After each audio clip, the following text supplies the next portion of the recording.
Hey, hello, if this is Haji, I want to share one thing today.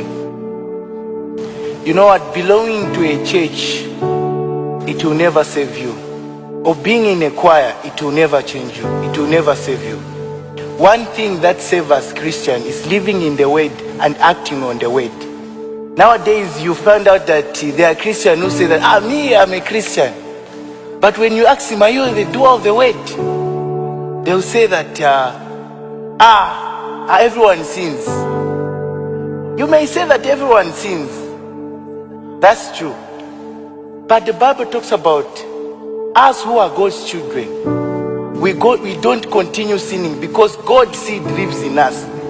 So if God's seed lives in you, you can't continue sinning. You know, child of God, yes, you may say that you're a Christian. But what are the fruits which you are showing that truly this one is a Christian? Because when you read Matthew 5, verse 14, it talks about we are a city built on a hill, which can never be hidden. Child of God, when you are a Christian, you will be seen that you are a Christian. And let me tell you one thing. Those who say that they are children of God or they are Christian, they must turn away from their wickedness. But if you confess Jesus, and you behave in a contrary way, which means that you are not a Christian. Christians are those who live on the word of God and those who act on the word of God. You may say that time will come to change, for me to change. You may say that time will come for me to live that life which Christ wants. But my brother, when you are waiting for a more convenient day to carry on God's assignment, or when you are waiting for more convenience day to do what God wants you to do, that more convenience day, it may never come. Time is now for you to give your life to Christ. Time is now for you to stop your bad habit. Time is now for you to stop that immorality. Time is now for you to stop that fornication. My brother, life is not in your hands.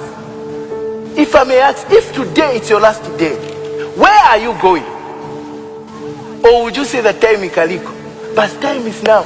God wants you now to change. The Bible talks about, when you read James 4, starting from 8, it talks about, come near to me and I'll come near to you.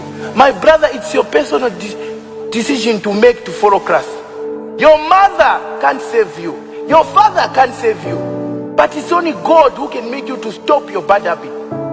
I'm here to tell you that what you are doing in the church, singing,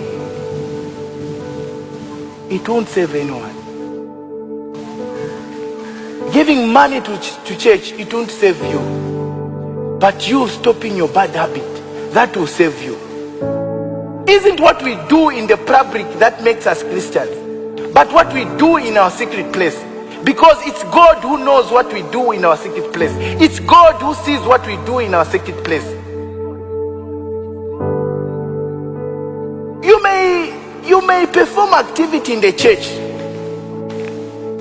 You may perform activity in the church and people will see you that, hey, in Christ, that one is a Christian. That one is truly is a born again.